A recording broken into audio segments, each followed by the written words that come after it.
What's up, NFL fans? It's week 8. Today I'm going to talk about the San Francisco 49ers versus the Cincinnati Bengals. I was really looking forward to this matchup. I know Trent Williams was going to be out and Deebo Samuel as well, but that still didn't take away the excitement for me to watch this game. One, the 49ers are in a 2-game losing streak, so they got to win. And two, the Bengals are coming off their bye week, and an extra week for Joe Burrow and his calf to heal up, and just for the offense to get back in rhythm. They are on a two-game win streak off their bye week. So this is a big game for both teams. Both teams kind of need the win, especially the Bengals. 49ers are kind of in a better spot being in the NFC West, but the Bengals have to win this game to have a better chance of making the playoffs. Maybe the division's kind of a stretch. Jeez. But starting this game, it could have been a whole different ball game. Joe Burrow almost threw an interception. If he would have threw the interception, the game could have been way different. Way different. Could have been a blowout from the Niners. Maybe not. Maybe Bengals still win, but you got to capitalize when the quarterback almost turns the ball over. He threw it pretty much into the defender's hands. But luckily, it was not an interception. And I believe that same drive, Joe Burrow looked like MVP Joe Cool. He was in the pocket, and they ended up like scrambling, breaking tackles. He even broke Nick Bosa's sack. He like stiff armed him, broke out, scrambled to the right, and it was a nice dot to T. Higgins for a first down. Kept that drive moving. They also were utilizing Joe Mixon. Joe Mixon was running really hard. I mean, really hard. I can't show a lot of clips because I don't want to get copyrighted. But I'll show a clip when he just ran over Greenlaw. Number 57, I think that's Greenlaw. Number 57 for the Niners, he just ran him over. Ended up hurting his shoulder a little bit. You saw him kind of get up, moving his shoulder. So he was running hard all game. But after the broken sack from Joe Burrow, he ended up throwing a nice touchdown to, I believe, Tyler Boyd. Was it Tyler Boyd? I believe it was Tyler Boyd. If it wasn't Tyler Boyd, anyway, you see in the clip who he threw it to. Nice little fade route. Nice, dropped it right in the bucket. Beautiful pass. But then the following drive, it was 7-0. The 49ers end up scoring a touchdown. They answer back on their own. They answer back, so you're expecting a really good game. But at the same time, you're kind of iffy if the Bengals are going to play all 60 minutes. They came out swinging last 2 weeks ago, their last game. They ended up having like 14 points in the first quarter and only ended up scoring like 17 points. They had won like 17-10 or whatever it was against the, I believe, Cardinals. But no, Seattle. Well, whatever. You guys know what I'm saying. 2 weeks ago when the Bengals last played. So now you're hoping 7-7. Can they answer back? Can they play 60 minutes? And the Bengals do just that. They end up scoring again on the following drive, so make it 14-7. And there were really good drives. Joe Burrow scrambling. Not only is he scrambling, they're designing QB runs for him. So that tells me 100% his cap is 100%. That's what that tells me. His cap is good. He's moving in the pocket.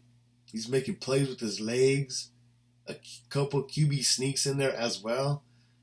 But drawing up a run for Joe Burrow, that's impressive. That's impressive. And then later in the game, I believe it was like third down. It was two high safeties up top, so like pretty much nothing's gonna get over the top. Man coverage, no QB spy. This is what teams are doing weeks 1 through 4 about on the Cincinnati Bengals. 2 high safeties up top, man coverage, no QB spy because Joe Burrow was not running, and they were locking everybody down. Now that Joe Burrow can run, uh-oh. Oh, that's not what you want to see if you're opposing teams. That's not what you want to see because he's taking off now and he's scrambling good. So he's back.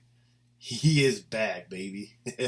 That just really excites me because, like, why don't you want to see real high elite quarterbacks play? You know, so that really excites me. But they ended up scoring 14-7. But to end the half, this is pretty big. The Bengals are marching downfield.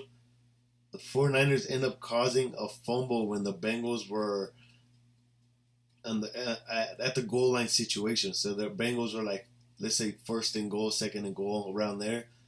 The 49ers defense came up big and caused a turnover. And that was huge. Because if you allow them to score, how that game played out in the second half, it could have been a huge blowout. A huge blowout. But luckily, the 49er defense is still really good. They ended up causing the fumble. And I don't think the 49ers scored a field goal to end the half. I don't remember. I think they did. I think it was 17-7 to end the half. 17-10 to end the first half. Brock Purdy was playing good. You know, he's I'm gonna say managing the game well. He was making plays with his legs when he needed to. He hit Brandon Ayuk for some nice routes, nice passes, I should say. George Kittle as well. George Kittle had a big game today. I don't know if the Bengals really can't stop the tight ends, but George Kittle had a really big game today. But speaking of, I don't know if the Bengals defense can stop tight ends really. Mike Hilton had himself a day that game. He had himself a day that day. Or he had himself a day against the 49ers. He was making big plays. Even if he wasn't making the plays, he would make sure that they would hold him on like run plays. So it would get big run plays would get called back. So I was noticing Mike Hilton was out there a lot. I mean, a lot. You know, you can feel that Hilton was in the game. Big. Well, he was with them last year, but I believe. But Mike Hilton, big game for him on defense. But then second half started, and Brock Purdy, I don't know if the moment got too big for him. I don't know if he's obviously missing Debo and Trent Williams. They were able to get some pressures on the left side where Trent Williams should be at, so that affected the game too. But he would just make some dumb decisions. I can't show a lot of clips. I don't want to get copyrighted, but he did have some bad interceptions. One was like RPO. He started scrambling to the right. It kind of like a nice little soft touch pass. Ends up getting tipped by the linebacker, number 57. I'm drawing a blank on what his name is. But he ended up intercepting it. And then this is kind of off track a little bit, but still in the second half. So for the Cincinnati Bengals, they were kind of marching downfield. Joe Burrow threw it to Jamar Chase, and it appeared to be a fumble at first, but it wasn't. So then the Bengals punt. Okay, they're doing their thing. But after the punt, Brock Purdy, it's 17-10, by the way. 17-10. You still got a chance to win this game. You still can go out there, score a touchdown, and tie this ball game up. But after the punt, Brock Purdy throws it right to the linebacker. Like the linebacker is he's not really sitting on it. He just kind of lurked him really good. He baited him really good. Just a bad, horrible read from Brock Purdy. And after that, I want to say like the next play, Joe Burrow, nice fade from Jamar Chase, a beautiful dime from Joe Burrow, make it 24-10.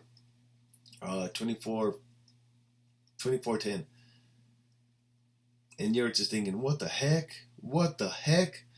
Just like that, immediately how the game switched. It went from maybe a fumble from Jamar Chase to all of a sudden a punt and an interception after the punt. And then after that, a touchdown. That's big. That's a big momentum change. But even after that, even after the big momentum change, You saw the 49ers march downfield. They end up scoring a touchdown. Brock Purdy scrambles on 3rd and 5, and he finds George Kittle cross field. He threw a cross field, cross body. I was like, that's a pick. He ends up throwing a nice dot to George Kittle, first down. Very next play, does the same thing. Scrambles right.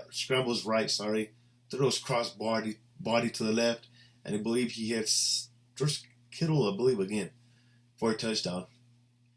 And from there, it's 24-17. Yeah, 24-17. Bengals have the ball now. I'm probably skipping a few drives, but Bengals marching downfield. This is what I call a money drive. You pretty much need first downs to win these games. And remember how earlier I said Joe Mixon was really hard? Well, Joe Burrow obviously was doing some nice passes to Jamar Chase, standing in the pocket tall. Even though if he was going to take a hit on the money drive, he was standing there tall and hit his receivers. But to me, it was really rewarding for Joe Mixon to score that game-sealing touchdown win for the Cincinnati Bengals. I mean, he was running really hard this game. I felt like he set the tone for the team. I mean, obviously Joe Burrow did, but Joe Mixon, the way he was running fast and physical, man. That's what I loved about this game. Joe Mixon showed that he can be, I want to say elite runner, very, very good runner, though. Like, he was running, I'm repeating myself at this point, but he was running hard. So for him to get the game-winning touchdown, to seal the deal, put the final nail in the coffin, that was really awesome to see. That was good coaching. Maybe they felt he was deserving of a touchdown. I don't know what. Maybe that just what they felt the best call was. I don't know. I'm not there on the sideline. But just to give Joe Mixon a chance to score that game-winning touchdown was really awesome to see. Brock Purdy, you got to say a little bit more calm. You played really good first half. Second half, you kind of maybe felt the pressure of playing Joe Burrow and the Bengals' hot offense. The 49ers defense, 3-game losing streak now. You guys have to start showing up a little bit more. Maybe they're lacking a little bit on DBs. Vikings were throwing all over them. The Bengals were too. So that's maybe a little bit cause for concern now going into the future for the San Francisco 49ers. The NFL is a week-to-week game. It's a week-to-week business. You got to flip the script now, Niners. Time to turn it up a little bit. You should get Debo and Trent Williams back, so that's going to help a lot. But Bengals, you're turning up at the right time. You got a big game against the Bills next. That's going to be a fun one. With that being said, thanks for watching. Thanks for watching. Subscribe. Like and comment down below your thoughts. But Bengals, Bills, it's going to be a fun one.